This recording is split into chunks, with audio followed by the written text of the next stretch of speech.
So this particular session is a Proline Academy offering and is our third virtual Lunch and Learn.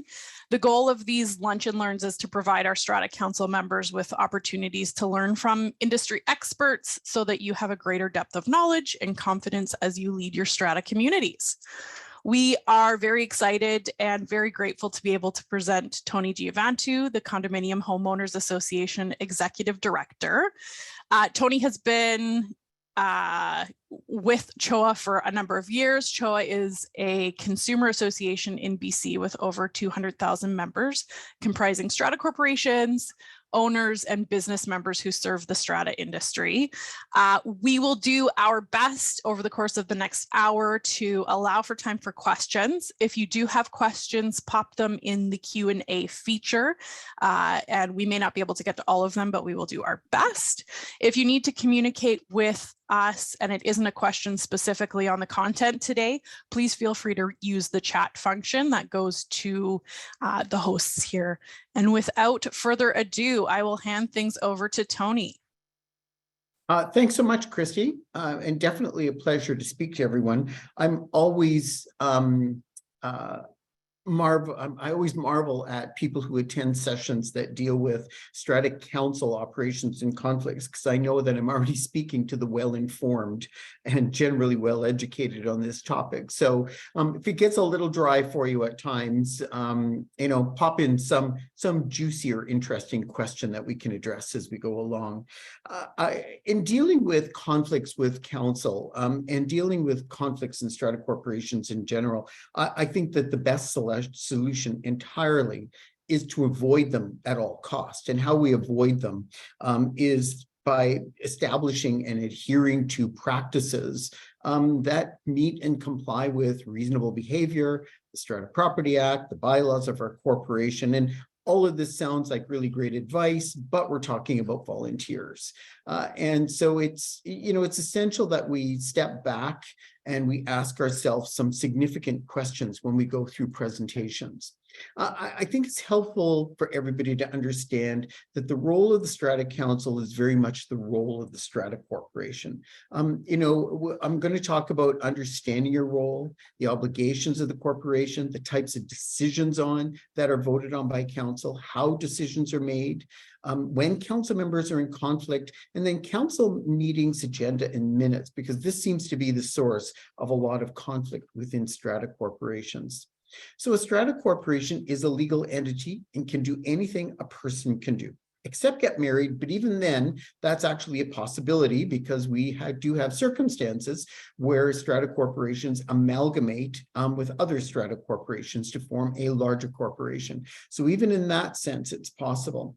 The obligation of the Strata Council into perspective is that the Strata Council has the same obligations with respects to the duties of a strata to manage and operate. The strata can buy, sell, and own property. It can sue or be sued. Many of us are down this road these days with respects to CRT disputes or arbitrations or court hearings. Strata corporations administer and enforce their own laws, so their bylaws and their rules, which tells us that strata councils, in much the sense, and strata corporations are the simplest form of government that we deal with. Above strata corporations is then municipal laws and bylaws, then provincial, and then federal. Strata corporations can borrow money. They can borrow money from themselves or create a loan for themselves to cover shortfalls in operating, which is a short-term transfer, essentially, of funds once the money's raised through strata fees to be paid back.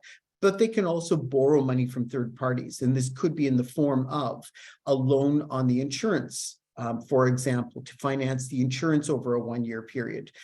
Or the strata corporation borrows a large amount of money, such as $250,000 or $500,000 for a major component upgrade, like a roofing system. So stratas can borrow money as well. They can't mortgage common property, though. That's one of the provisions. So it comes with some limitations. And in general, the Strata Corporation is responsible for all administration and operations. Put it into perspective.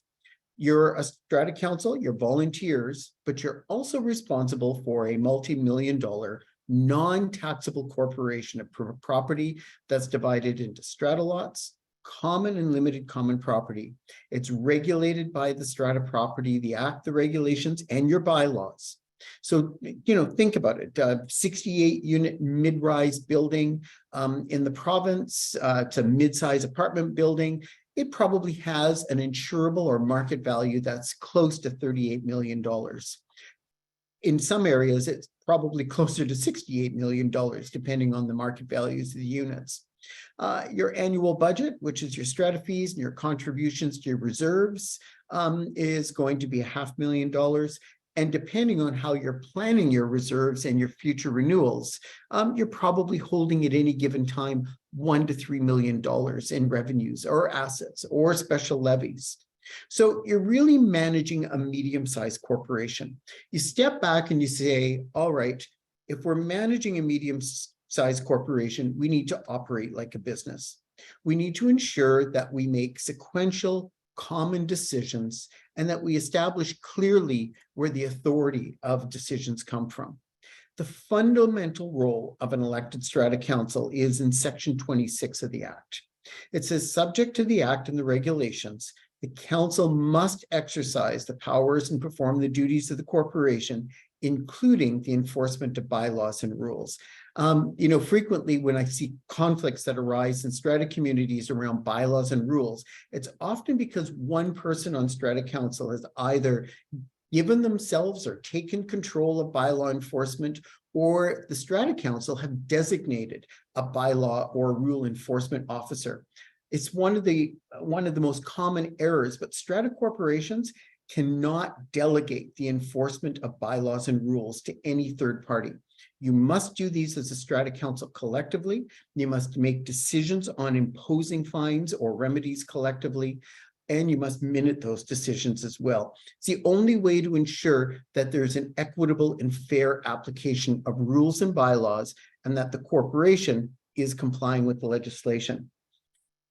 Look at the basic duties of the strata corporation. This gives you the real sense of what our just duties of a strata council are. Management and maintenance of common property and common assets. So this is going to be everything from service agreements to major repairs and upgrades to annual contracts such as gardening, snow removal, our landscaping contracts, our elevator service contract, our emergency services contracts. The strata is responsible for the maintenance and the management of the common property and the common assets. And when you take that into serious consideration, this is also another bone of contention for owners for contracts. We approved $5,000 for landscaping in our budget this year. Why didn't the council hire a landscape company to implement the services for our property? We approved $3,500 for window cleaning. Why weren't the windows cleaned? And those are very rational and credible questions, because under the Act, a decision of the owners by majority vote, such as the approval of the annual budget, that identifies these items and identifies these allocations, is also constituting a legal instruction to the strata council on behalf of the corporation that we are telling you to do this. Basic council obligations are going to fall under some simple categories: financial operations, use of property, how we make decisions, our governance and decision-making, our general facility management, and then, of course, council meetings, general meetings, special general meetings. Financial operations, I think, are where there are many disputes and many disagreements. The annual budget, it's not, it's an estimate. It's a projected approved amount that the owners have, basically based on the information that they have, that the owners have considered for the coming year. It cannot be reallocated without the owner's approval. You cannot amend the budget to increase it or decrease it partway through the year. You could have a general meeting to reallocate items as long as the values don't change. The financial reporting and accounting to the owners, the regulations 6.6 and 6.7 give some really nice, clear definitions on what your reporting and your accounting obligations are for year end, both for the operating fund, for special levies, and for your contingency reserve fund. Administration of collections. Now, collections often create some confusion for strata corporations. We delegate the authority through our contracts to the property management company to administer our collections for us, but the decisions to proceed with the administration of those collections still have to happen at council. Are we going to proceed with the court-ordered application for a court-ordered sale of a strata lot that has not paid their special levy or strata fees in the last year? That's a critical decision. That's not a decision that the council can delegate, because that involves not only provisions of the Act, but it also involves provisions of bylaws. Are we imposing fines for collections, or do we have a rate of interest within our bylaws for collections? Special projects, special levies. Likewise, we have the same issues with financial operations. I'm surprised that I still see this, and I know that it doesn't happen with Proline, so this is a great topic, but I still see when a special levy is raised that somehow it gets reported as revenue and expense within an annual operating budget. Has absolutely nothing to do with the annual operating budget. It is a separate accounting, must be accounted for separately. And just remember that under our legislation and under the Federal Tax Act, interest earned on special levies and contingency reserve funds is non-taxable for strata corporations. If you put this into revenues and then use the interest for revenues to offset strata fees, it does change the taxation eligibility or status of a strata corporation.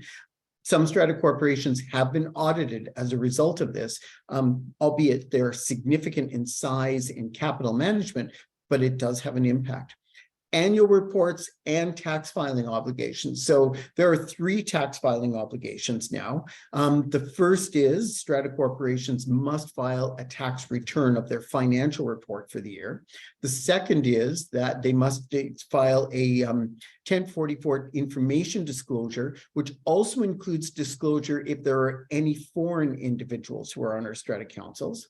And then the third part, which has just come into effect in 22, but the first deadline is in fact April in 2023, is if a strata corporation owns a caretaker suite or guest suites, the strata corporation also has an obligation in this capacity to file a return for a declaration for those facilities as well. Administration and management agreements, it's the strata council's responsibility. Your strata council is responsible for all of your service agreements, including the management agreement. And then the most, which I think is the most important in many cases for strata corporations, the responsibility to purchase and the placement of insurance solely rests on the shoulders of the strata council and the strata corporation. You can delegate the duty of your strata manager and your insurance brokers to source, investigate, and bring to you insurance proposals. But the purchase and the placement of the insurance is the responsibility of the corporation. If there's a defect in the insurance, if you are not insured properly, if you don't insure for full replacement value and there are claims, in this circumstance, the claims are always against the strata council and the strata corporation. Duties of the corporation. So here's the list. I'm sure everybody's seen this list at some point or another, but again, it's a list of duties: allocation of parking and storage. If you don't have designated limited common property, licensed allocated parking, or part of strata lots for parking and storage, if it's simply common property, the allocation and the use of it is the responsibility of the strata corporation. That can be through the strata council. That can be generated through bylaws and rules. Management of recreational facilities, which is going to go to the enforcement and application of bylaws and rules. I think most stratas should consider, if you have common property, such as parking, gym facilities, recreation facilities, a marina, golf course, anything that is common property or a common asset, rules are probably the most flexible method of using with respects to user fees and the use and enjoyment of those facilities.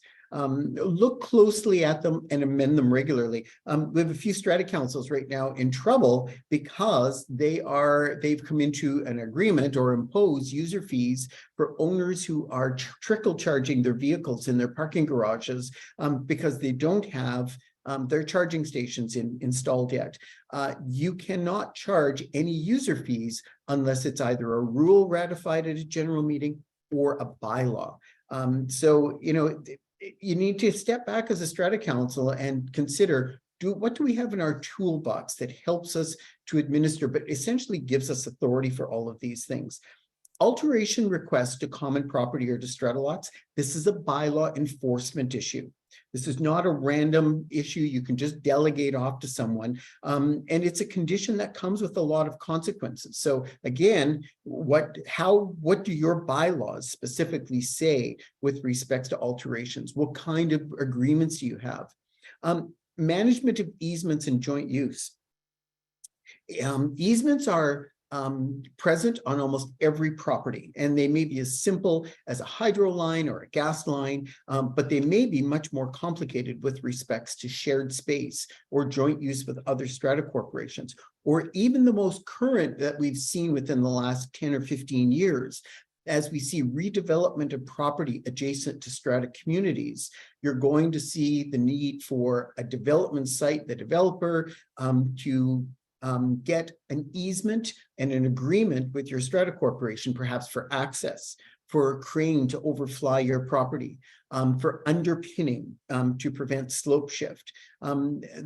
A significant number of these contracts and terms have to be negotiated by the strata corporation. The imposition of an easement also requires a 3/4 vote. Again, strata corporations recently are getting themselves into trouble by signing off on easements without bringing them to the owners for consideration at a meeting. Airspace parcel agreements are intensely complicated. We have an information guide on the website that is, I think, 32 pages long around airspace parcel agreements. The information guide is helpful, but nothing replaces a very good understanding of what your airspace parcel terms, conditions, your easements, and your covenants provide. My recommendation for anyone who has an airspace parcel agreement, take the agreement. If you're in such a condition as a strata council, you really need to rely on professional service here. Retain the lawyer your strata normally uses. Have them do a simple 2-page interpretive document of the airspace parcel agreement. Understand where the financial liabilities are, and more important, the insurable interest liabilities. You're part of an overall building structure. You need absolute assurance that the overall building structure is going to be insured and that the partners within the airspace parcels are doing this. And then, of course, the management of your corporation and sections. This is also where we see a fair amount of conflicts. Strata councils, if we have let's say we have a residential section, a commercial section have been created in the corporation, we essentially have 3 full administration bodies and 3 legal entities. And they're going to be the corporation with a corporation elected strata council. You'll have a commercial section with a commercial executive or elected strata council, as is defined in the bylaws, and you will have a residential section council or executive as defined in the bylaws. They're all 3 separate entities. They may have additional insurance requirements for the sections. Their business does not intermingle. You don't have a commercial section annual general meeting at the same time you have a residential section annual general meeting. And you really have to start looking at the segregation of the use of the properties. Governance, the bottom word for governance is, how do we make decisions? That's what governance is about. Where do we get authority and how do we make decisions? And it applies to everything. A common request or a common issue that gets raised at general meetings when I'm chairing general meetings is someone will stand up and basically say, you know, well, Robert's Rules of Order applies. Robert's Rules of Order or other rules of order absolutely do not apply to strata corporations.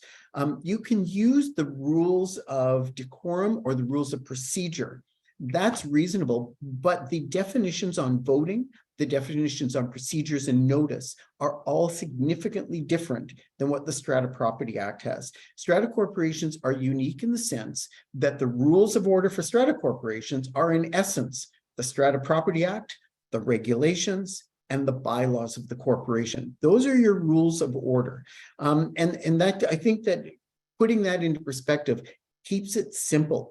Section 50 of the Act is probably the easiest rule of order to apply in most circumstances, and including at council meetings. And it's simply that matters are decided at general meetings by majority vote unless the Act requires a different voting threshold. So majority votes for everything, unless it's a 3/4 vote for items like special levies, to approve new bylaws, 80% vote for a windup of a strata corporation, or 100% unanimous vote of all strata lots to approve things like amendments to the strata plan.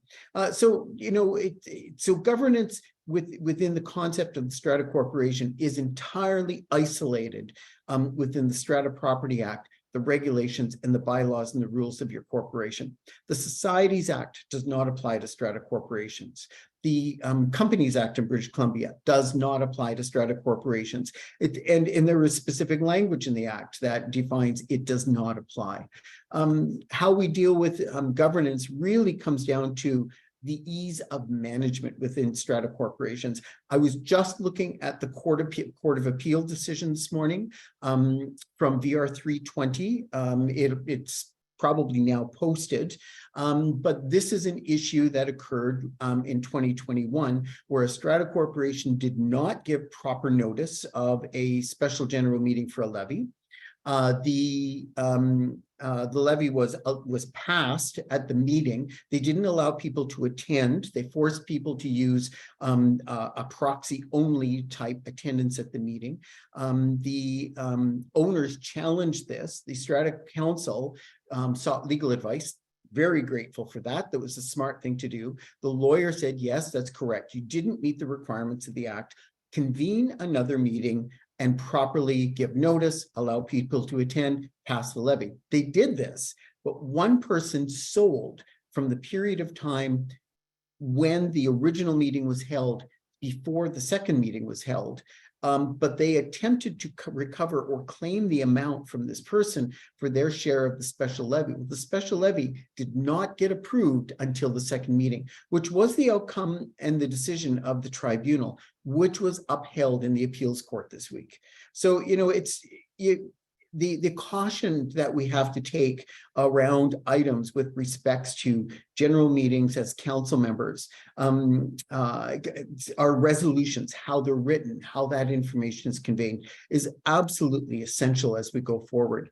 I won't go into facilities very much because facilities is a 3-hour session all on its own. But I think that most strata corporations, I know my strata corporation does this, so we're just as guilty of it as everyone. And this is part of the challenge we have in our industry, is that if we were, I'll give you a comparison. My building is a 250 unit high rise. If my building was a commercial building, we would have one general operations manager who is a certified engineer to manage all of our infrastructure and systems on our site. We are not a commercial building. We are a residential building. And of course, we're limited by the strata fees that we collect to manage and maintain. So rather than having a person on site who is responsible for our operations of all of our HVAC systems, our heating systems, our hot water, our elevators, our fire safety systems, our drainage systems, our sump pumps, rather than having one person on site responsible for proactive maintenance, we have service agreements, but they're limited to fairly infrequent service attention. And so we find that we're frequently dealing with reactive problems as opposed to maintenance of systems in advance to prevent a lot of these issues.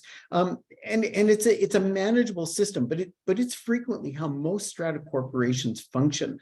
It's a financial condition that we have.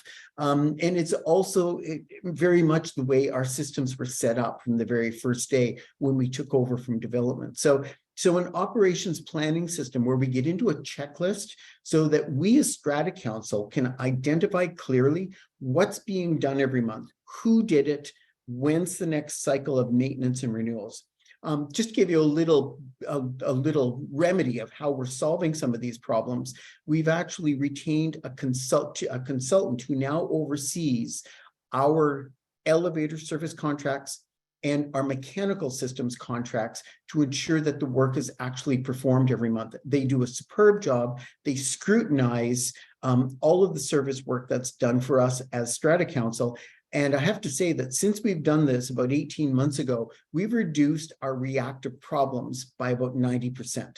Our elevators are almost always operational. We rarely have a breakdown, and we haven't had a single breakdown of either our hot water or our makeup air unit system since we've done this. And so it's really about a proactive management of our building systems. And, and councils really get buried under some of this management and some of this operation. It's easier also when you're a big strata corporation. We have more funding, we have more capital, and we can hire out with a number of these things. But that's part of the concept of living in a strata. We didn't move into a strata so we could still cut our own grass, we could still wash our own windows. We move into strata communities because they're affordable, but they're safer. We get better services collectively. We're not responsible for the maintenance and repair of our buildings. We're not responsible for our grounds and our landscaping, and it's a different lifestyle for many of us. Things to think about when you're dealing with your facilities operations is who actually has the skills to proactively supervise and manage your service agreements. I think it's one of the issues that comes up quite frequently. Who's actually doing this work? Tony, we have a question. Sure. For the new unused housing tax, can you discuss best practices for a strata that has a guest room? This particular attendee says that theirs does not include living space nor any facilities to cook a meal. Therefore, it is hard for them to view it as a rentable suite. The other question, let's get them to answer the other question. Is it a strata lot or common property? Because that makes a big difference. If it's part of the common property of the corporation, it is not habitable space. So, I think that's one thing to look at when you're looking at the habitable tax. I'm going to suspect that most strata corporations with guest suites, most of them are common property. Because they're not habitable space. They don't have cooking facilities. They don't have separated rooms. They're basically a hotel room is all they are. And they provide for that convenience and that access. There is no registry of these, by the way. So I don't know how CRA would ever identify they even exist. They are not vacant homes. The inclusion of guest suites is really difficult to understand because they didn't put a definition within the regulation of what a guest suite was. Was a guest suite an accommodation that was a habitable area with cooking facilities, or is it just an accommodation for overnight use? That's one of the challenges that's there. One of the challenges for strata corporations, and we all get this with CRA, once you file, you're going to file every year afterwards, right? So there's no harm in filing and just disclosing that it's just occupied, it's common property, these are just simply overnight suites and they're not habitable space. So there's no harm in filing. But and I think what CRA and the federal government are trying to do, I think they're trying to create an inventory out of these because we've had a tough time trying to get any answers out of them whatsoever. Hopefully, we're going to be able to get a bit more clarity, which we will certainly distribute as soon as we do get it. But barring any clearer definition on what a guest suite is, it's going to be really tough. Likewise with caretaker suites that are not strata lots. They're part of the common property. Strata corporation can't sell them. They don't have an asset that's taxable. So there is no way that they're not identified on any registry anywhere with respects to their existence. So, if they've been used as a caretaker suite as a residence for a period of time, and they're not being used anymore and they're vacant, I would err on the safe side of disclosing that they are common property, that they're occupied suites within it's an occupied space within the building for a resident caretaker. Because beyond that, the penalty is $10,000 for failing to file. So I wouldn't want to be on the backside of having to fight the penalty. But if it comes up, you know what? I think we're all ready for a fight on this, because it's overreach that doesn't make any sense in most of these communities. I think what the target really was, and this has existed predominantly in Ontario and British Columbia, strata corporations have actually purchased units in buildings as long-term investments. They've rented them out. And so these are suites that are owned by strata corporations. They haven't disclosed this or filed this information in tax returns correctly. There are some on Vancouver Island, and there are a number in the Lower Mainland who have done this. Metro Toronto, Ottawa, London, same problem. So, you know, I think from the Canada Revenue Agency's perspective, there's a business practice that's going on that's not being disclosed, and this is probably a way to try and identify it. So I think I avoided that question really well, but no one has a black and white answer. I do recommend they'll be on the safe side, file, disclose, they're occupied, they're used, and make it perfectly clear whether these are strata lots that may be sold or have value or taxable value to them, or whether they are simply common property and they have no taxable or marketable value to them, because you couldn't even use them with respects to a mortgage to raise funds for a special levy or for a loan. So good question, Christy. And, you know, we'll have more updates as soon as we get more information. Okay, so I'm just going to go back to the principal question that I ask all strata councils. And I think this is the real key question we forget to ask as strata councils. What gives us the authority or the obligation to act as a strata council? So we know the act and the regulations, the bylaws of the corporation, resolutions passed by owners at general meetings, resolutions passed by council members, orders by a court or a tribunal, and orders by a provincial authority. This is what gives us authority or obligation to proceed. Resolutions at general meetings are going to be simple: approval of the annual budget, election of the strata council, approval of a rule. Those would be resolutions. More complex resolutions at general meetings: approval of a $500,000 levy for the purpose of replacing the roofing. That will come with very specific terms and conditions.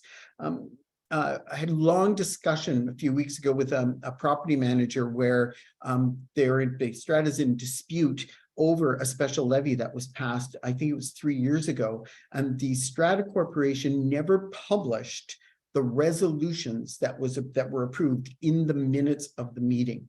And the challenge they have now is everyone is digging and looking for a copy of the notice package to find the original resolution, because there's a dispute over what the scope of authority within the resolution was. Remember, special levies, the money must be used for what the resolution intended, cannot be used for other purposes. This comes up as a frequent conflict and a challenge for strata councils. I recommend to strata councils, if you have resolutions for special levies, court actions, anything that's a 3/4 vote from your annual general meeting, publish them in a summary and make sure council members have them on hand. They need to read them, they need to look at them to understand their roles and responsibilities. You know, little things, but here we have the issue of the standard bylaws of the Strata Property Act. Most strata corporations have adopted these to some extent. Some of them have been modified, but it gives us basic conditions like the agenda, voting procedures, meeting procedures, how we determine a quorum, whether we have spending restrictions, voting eligibility for council members, for owners, whether council members or people are eligible to be elected to council or stay on council. And in some cases, rules of order and minuting procedures are there. We don't know what we don't know is a line that we use a lot. And I had that conversation this morning with a a lawyer because we're dealing with a notice that was just received from CRTC, Canada's telecommunications regulator. A Strata Corporation has entered into an exclusive agreement for communication services for their building. Neither the Strata Corporation or the communications provider can do this. They're under the CRTC, you cannot impose exclusivity on communication services to residents within a building, whether they're tenants, whether they are strata owners, whoever they may be. Strata corporations cannot enter into exclusive agreements. You have to allow any owner to access any service they wish, and any other service provider is entitled to provide the information or provide the service on request to a party. So, you know, it's a quirky little regulation, but we're seeing a number of strata corporations getting trapped by this. And now we're seeing orders from the CRTC going to condos in Ontario and strata corporations in BC, where they've essentially violated this minimal condition. I think one of the issues we have for strata corporations is that oftentimes strata councils don't have direct access to the records they need to make decisions. We go to a council meeting. Council meeting is going to deal with some bylaw issues. We're going to potentially deal with some financial issues, perhaps some contract issues, might be some alteration agreement items that have come up. It's going to certainly be repair and maintenance items that are going to come up, might be an insurance claim that we have to deal with and respond to. I don't know how a strata council can competently make a decision unless all council members either have a copy or access to this information. You're making a decision on a 3/4 resolution with respects to a major repair. What does the resolution say? Does it require us to go to a multiple bidding process? Are we permitted to simply go with a negotiated contract with one contract provider? Is there a timeline to it? Are there special terms and conditions within the resolutions?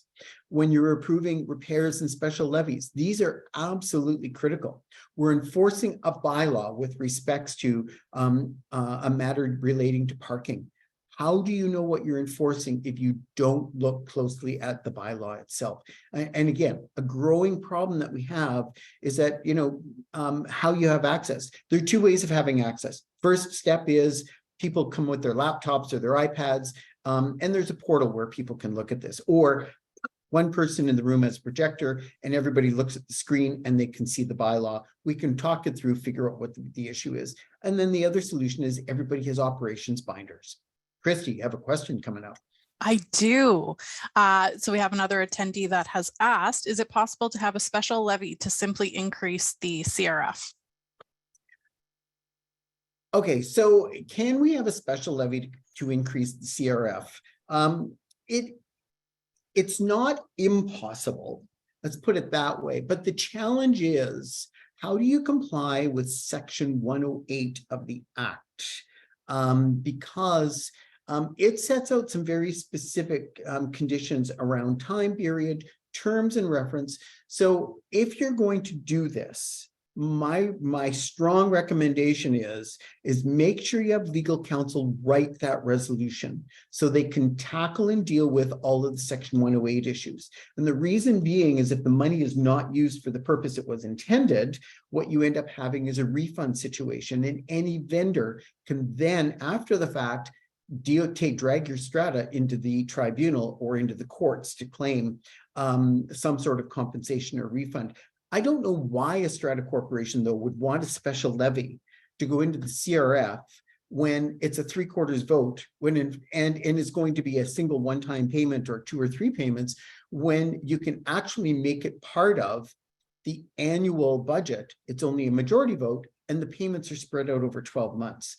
Plan what your long-term contributions are going to be, and contribute accordingly. I know that real estate agents frequently tell strata corporations you have to keep your strata fees low because it's easier to sell your properties. That's absolute garbage. Any real estate agent who says language like that really deserves to be disciplined for such statements, because it isn't reasonable. It isn't an appropriate statement. And certainly strata corporations with higher strata fees with well-planned reserve funds that are well-maintained, they're the attractive properties that we have lineups for buyers. You're back. I am back. I have another question. So an attendee has said that during their AGM, an owner nominated another owner for council. This owner had not paid part of a special levy. And I'm not sure who we is, maybe council, had disclosed that the owner in question could not be elected. The first owner asked why. And I'm assuming again, as council told them that a lien was on his property. Were we wrong to mention it publicly? It's an eligibility issue, and the individual themselves should have probably declined. But here's the question. Just because you have a lien on the property didn't necessarily make them ineligible. But I'm going to assume that the Strata Corporation probably has a bylaw that says if a strata is entitled to file a lien against the strata lot, or if a lien has been filed, that parties with respects to that strata are not eligible to be elected to council or to remain on council. But if a lien's been filed against a unit, that should have been in the minutes somewhere. That's a decision of strata council to proceed and file a lien against a unit, because these are bylaw enforcement and collection matters. So at some point, it wouldn't have been private. If it was properly voted on by council, it gets documented in the minutes. Ultimately, if the person doesn't sell and you go to a court application for sale, everybody's going to know anyhow. It's just simply business. And this is where we cross this boundary between who's doing business and who's doing kind of like a mom and pop neighborhood kind of management process. If everybody is dealt with exactly the same way, there shouldn't be a problem with this. Again, now, if you disclose this information about one person, but you haven't disclosed this information about other people, then you could be in some trouble. So again, look back at your record keeping and your reporting. But if you're making decisions around bylaw enforcement, you're going to impose fines or penalties, an insurance deductible that you need to collect, or you're going to be instructing the property manager to contact the lawyers to file a lien. These items should be minuted, and minute them by virtue of strata lot number. It isn't just personal in this method. This also gives your property manager the authority they need to go forward without worrying about whether they had in fact been given proper directions to move ahead. Goes to the question that I was just leading to, though, about where do we get the authority to make the decisions and who makes the decisions. Items around enforcing bylaws, absolutely council entirely. Items around spending money, that's determined in the bylaws, the budget, your service agreement with your property manager, the special levies that you pass for special projects, resolutions that you pass with respects to contingency funds for major projects, and then of course your delegated authority to your property manager. Authorizing contracts. Contracts are with the Strata Corporation. They're in the name of the Strata Corporation. Strata council members are entitled to and should have copies of all of the contracts. We get frustrated with service providers who aren't doing something, aren't there on routine schedule. Impossible to know what those terms and conditions are if you're not looking at contracts. I don't know if anybody on the call has recently been through this, but recently we've seen the elevator companies are coming back with 25-year contracts. Whatever you do, don't sign a 25-year contract. That is absolutely insane. Get legal advice on the contract. There are professionals in the province. You don't need them on site, but that actually overview elevator service agreements. And their recommendation is 5 to 10 years with a renewal cycle. And you also need to look at things closely around terminations and renewals. Councils are put into really awkward positions oftentimes because a previous strata council might have signed a contract that's going to run for 10 to 20 years, which again, there is no reason within this scope. The other problem with these contracts is they include acceleration clauses for inflation and payments with no room for negotiation. So don't sign long-term contracts. Get legal advice on them first before you make any such considerations. Changes to common property or limited common property or alterations, this is a bylaw enforcement issue. Strata Council is being asked to look at the bylaws, consider what the application is, and consider, if they give permission, whether there are going to be any terms or conditions to the permission that they've been given. Again, collection proceedings. Are we filing a lien? What does it look like? Council makes decisions at their meetings by majority vote, but it's a majority vote of those who attend and are present at the meeting. You may have 7 council members. If only 5 show up, it's a majority of 5. So 3 out of 5. So if you have only 2 vote in favor and 2 opposed and 1 abstained, that resolution has failed. Because an abstention at a council meeting, and this is only at a council meeting, an abstention at a council meeting is going to be a vote against, because it's a majority of those who are present. You don't create the scenario of breaking a tie when you have 2 in favor, 2 opposed, 1 abstention. You didn't make a majority vote of those who are present at the meeting. Again, that gets confused with how we deal with majority votes at general meetings. Our decisions are recorded in the minutes of our council meetings. Simple or as complicated as they may be, formulate into motions. I think most conflicts occur because of confusion and lack of communication, and they're all interconnected with misunderstandings of what did he really say. The minute taker at the meetings, when you vote on something, make it in the form of a motion. I move that we approve $10,000 to replace the garden tractor that was approved as part of the annual general meeting resolutions. Who is the seconder? The person taking minutes should be able to read that resolution back before everybody votes on it. If you get into a simple 3-step process like that and vote, it really does make a big difference on clarity of communications and recording the accurate decisions in the business of the Strata Corporation. Council meetings. Oh, just going back on that for 1 second, actually, we see in CRT claims around bylaw enforcement, whether bylaws have been enforced properly or whether decisions are made, that there is a request for records of the corporation. Is there any evidence in the minutes where these decisions have been made? And this is a claim that frequently occurs. Your minutes of your Strata Council meetings, they should be concise. They should be businesslike. They should never include opinions about other people, about circumstances in the building. You will get reprimanded by the CRT if you do that. It's going to make it difficult for bylaw enforcement or to uphold bylaws that you've been applying. So keep your minutes academic. This is a business. Remember, it's a business. Your council, you develop your own agenda. Your own agendas.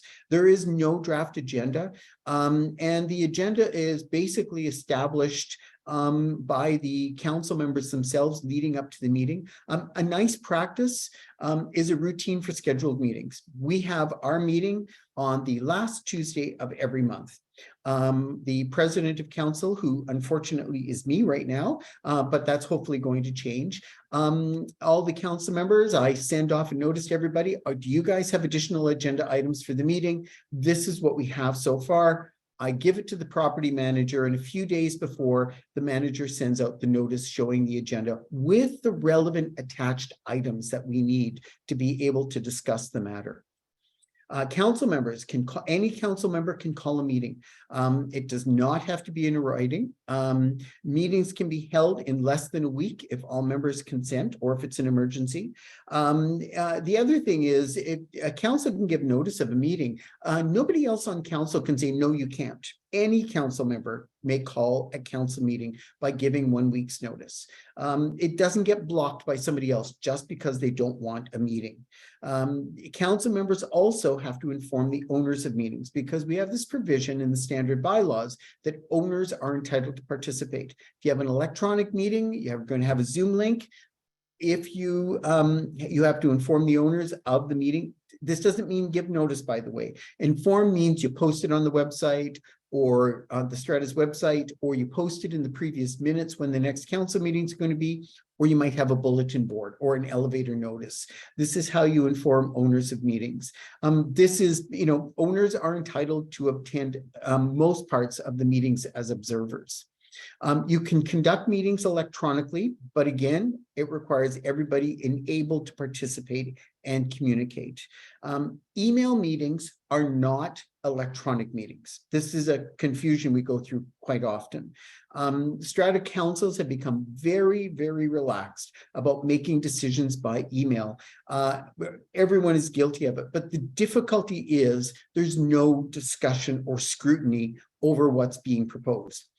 Now, it may have been a matter that was raised at the council meeting. We discussed it. We knew what it was about. We were waiting to confirm some information from the property manager so we could just simply ratify it. And that's perfectly acceptable. However, it should also be still a decision. It gets recorded in the council meetings. You might want to put that in your council minutes. We were discussing the servicing and inspections of the roofing systems and the drainage. Once we have the final quote, the property manager will email the information to council members for ratification. That's acceptable. And then that decision becomes part of the subsequent council meetings. The secrecy around email and electronic meetings is really causing a lot of havoc for strata communities. So try to formalize it. The other possibility is if you are going to permit decisions by email, make sure you have a minimum voting threshold. At least 4 out of 7 must vote in favor of a resolution by email, and how it's ratified and what can be approved. And the fact that those decisions have to be recorded in the minutes or at least ratified at the next meeting. And this is just an example of one of those. This is a bylaw that is for email meetings that requires all council members must agree upon the decision, or the matter is held over to the next meeting. And the decision certainly comes to the next meeting. Create a standardized agenda. If you always have the same agenda, dealing with your business, your order of your business, you're going to probably be much more predictable in your business operations, and you're going to miss some critical deadlines. I think that's another item strata corporations fail to do. Look at all of your service agreements, for example, and every one of your service agreements, elevators, fire safety, interphone systems, any type of long-term contract service agreements for heating and ventilation systems, for roofing maintenance, inspections, garbage, waste management, your management company service agreement. Identify all of them on one schedule and then put the termination or the end or renewal date on each one of them and how many days you have to deal with that. It gives you the ability on an annual basis to look at renewals because, you know, given the current inflation rates that we've been through in the last 3 years, that compounded with a shortage of service providers, you need a heads up on negotiating because you need to know what's going to be happening with the costs of these service agreements, which will have a significant impact on budgets. Again, put yourself a roster together and deal with it as routine business as you go through. Council meeting agenda, I would use a simple agenda, you know, basic call to order, who's present, including guests and observers. If there are observers, their names go in the minutes. By attending the meeting, they have consented to their name being in the minutes. There are no secrets. It's not a breach of privacy. Approve your agenda, including any new business, and deal with the minutes of your previous council meeting. Financial reports, I think, are one of the most critical items. This is a council responsibility. I had a treasurer a few weeks ago say, well, council were not aware of the matters that we were dealing with within an order because they don't get to see those reports. Absolutely wrong. Every council member is entitled to see every report. There is no kind of separation or exclusivity around the decisions you have to make as council members. Question. Okay. So this attendee has said our council is considering bringing in a bylaw that prohibits licenses. The reason being that there appear to be some CRT decisions that have held that if a unit is licensed as opposed to leased to a tenant, then the requirement to file a Form K can be avoided. Further, licensing can avoid move in and out fees. Are there any issues banning licenses? And then the attendee referenced decision that they discussed, Clark versus the owner's strata plan EPS 741. Yeah, and we recently have decisions actually under the residential tenancy office that deals with that. A rental is a rental. Call it a license, call it what you want. It's still a rental. Doesn't get around the provisions of the Residential Tenancy Act with respects to occupancy. So if you want to do that, certainly get legal advice, but make sure that you bind all of those definitions together into one capacity so that they're not dealt with separately. A license to use where there's any type of monetary exchange occupancy in relationship to obligations of the party using it, it's still a tenancy. It doesn't get created as a license. We have a little bit of a scam, by the way, in the industry right now that involves directly and indirectly organized crime around short-term accommodations such as Airbnb and High Street. One broker, one licensee operates as if the units are rented, and so they guarantee a minimum amount of rent for the landlord or the owner of the property every month, and then they create what they call a residence license to use, but then they actually just end up using them as Airbnbs and short-term rentals. There's still an obligation to provide a Form K, but absolutely, I would be getting all of the terms, wrap them into the same requirement, and require that a Form K is absolutely necessary. Part of the CRT's challenge is that not every relationship or condition is defined under the Act. And oftentimes they don't exist within the bylaws of the Strata Corporation as well. So the broader the definitions and descriptions you can include in your bylaws that would enjoin the Act and the requirements for things like move-in, move-out fees, Form K, obligations associated, the better it's going to be for your Strata Corporation for enforcement. I'm going to skip through to a few little things because I'm going to run out of time very quickly here. Strata Council members, when you're dealing with different committees, delegation of authority, I think, is one of the items we deal with. I just skipped over the building and grounds report. You can delegate authority to one council member to be responsible for buildings and grounds. It doesn't mean they have authority to make decisions specifically about spending money or changes or authorizations of changes, but it means that one person is going to coordinate or administer the information for that type of business. Oftentimes we'll have landscaping committees or a landscape person on council. Don't create a bylaw officer, no such thing, because you can't delegate the authority for bylaw enforcement, but you can delegate the authority for something like a garden committee, including the making of the authority for expenditures. So Jane, who sits on Strata Council, has agreed to administer the gardening committee this summer. The budget of $3,500 was approved. She has the authority of council to proceed with spending up to $3,500 on garden plants this year. Minute, articulate the scope of authority and what the limitation is. It's the clarity that really helps to eliminate confusion within communities. Do you have time for a question? Thank you. Yeah.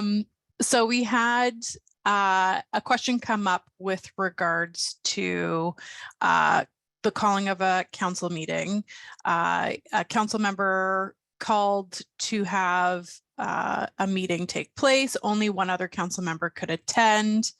I had answered directly that it's unlikely a meeting would be able to take place at that point because quorum wouldn't be achieved. However, the attendee has asked, what if the other 5 members don't wish to deal with issues brought up by the other 2 members? This is an example of the control of council by certain members. Yeah, it depends on the circumstances that are being applied for this. If it's a scenario where it's a meeting called outside of routine meetings, and it's matters that would normally be dealt with at a routine council meeting, then there may be a reasonable expectation that other council members might simply not be able to make the meeting. But if it's a different situation where one person is trying to prevent the business of the corporation and prohibiting other people to access meetings, or they're basically blocking the ability to have a meeting, then that becomes a greater problem. So that there is where the business of the corporation starts to get obstructed. If things like that occur, minutes of that meeting need to be created. The meeting, I get, John Smith, the treasurer, gave notice of a requirement for a council meeting with 7 days notice under the act to deal with a financial problem that has arisen within the budget. So date, time, place, location, how they're going to meet. At the time, if there is no quorum present, there should be minutes identified that there was no quorum present, that the following people attended the meeting, the following council members did not attend the meeting, because there could be consequences for not having dealt with a matter like this in an urgent manner before your next or subsequent council meeting. There could be financial consequences for the Strata Corporation, and the owners are going to come back and say, hey, you guys, why didn't you deal with this? You had a deadline of March 31st. Now we've missed the deadline and we're going to be paying a $500 penalty. Why didn't we deal with this? So, I think for the interest of the owners, there's documentation on what took place, and there needs to be a real kind of I think a bit of a common sense application here about, is the matter urgent, or is the matter something that really is going to create a risk for the Strata Corporation that we haven't dealt with? No simple, easy answer, because it's council collectively who make their decisions. But I think council members need to be cautious and careful. If they're not attending meetings and meetings have a matter that has to be dealt with that places their corporation in jeopardy, that's a bigger problem. And that goes to insurance issues too. If your Strata Corporation has failed to meet conditions that are within your insurance policy that may expose it to liability, your directors and officers' liability insurance might not cover you as council members. So, there are exclusions and exemptions for insurance and for coverage of insurance. Okay, I'm going to keep going because now I think we're past 4. We're past 1 o'clock. So, bylaw enforcement. My only comment about bylaw enforcement in hearings: place those portions of the meetings at the end of the meeting, or deal with them at the very beginning, but you can't have observers. Observers are not permitted to be at those portions of meetings. And just to round out here, council members have situations of conflict. Where the act says you can't participate in the discussion or vote, doesn't mean you sit there quietly and observe. It means you leave the meeting. You're excused from the meeting during the discussion and the voting.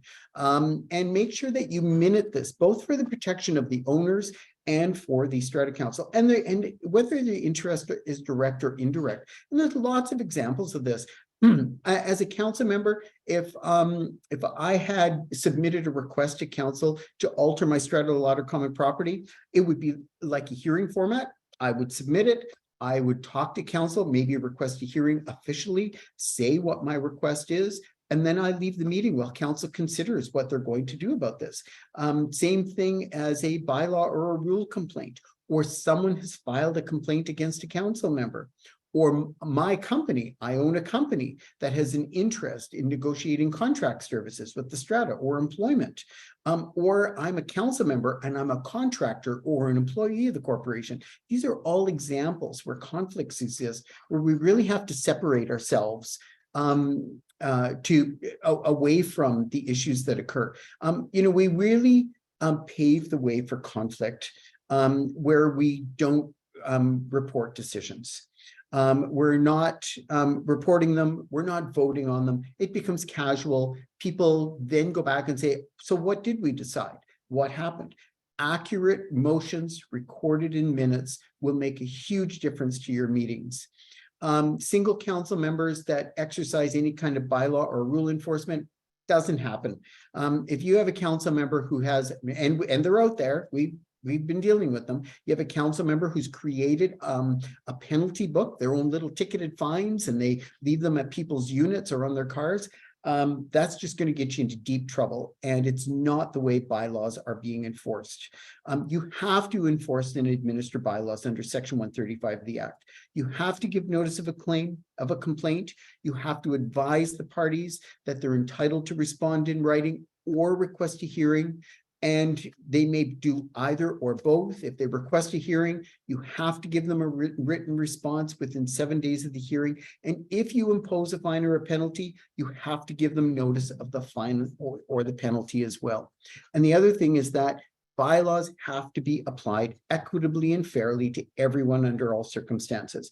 If you have council members who have not paid their special levy, but you've not given them notice of lien or filed a lien, but you've done this for other owners, when somebody finds out, expect a little bit of a storm, because that's probably what's going to happen. Christy, there we go. 4:05. Amazing. Do you think we could squeak in one last question? Absolutely. All right.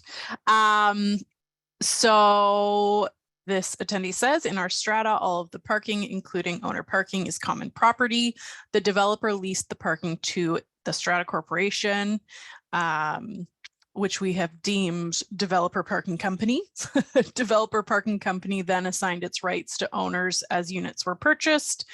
I can understand the increased flexibility this provides during the initial sale. However, the challenge we're facing is what happens when the lease expires. The term of the head lease to the developer parking company is 30 years.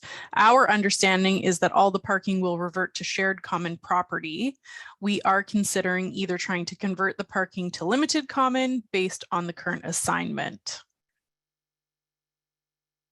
Yeah, well, and we do have some that have recently expired because they were on 25-year leases, and the buildings are now 25 years old. And so there's all kinds of questions. One of the difficulties with developer assigned leases, they're not really leases, they're licenses. They're licenses to use because they're not filed in land titles. And they just license the exclusive use of that unit. One of the difficulties is none of these agreements contemplated what would happen after they were after they had expired. And another challenge is what spaces people are assigned to versus what they're using versus how many spaces they have.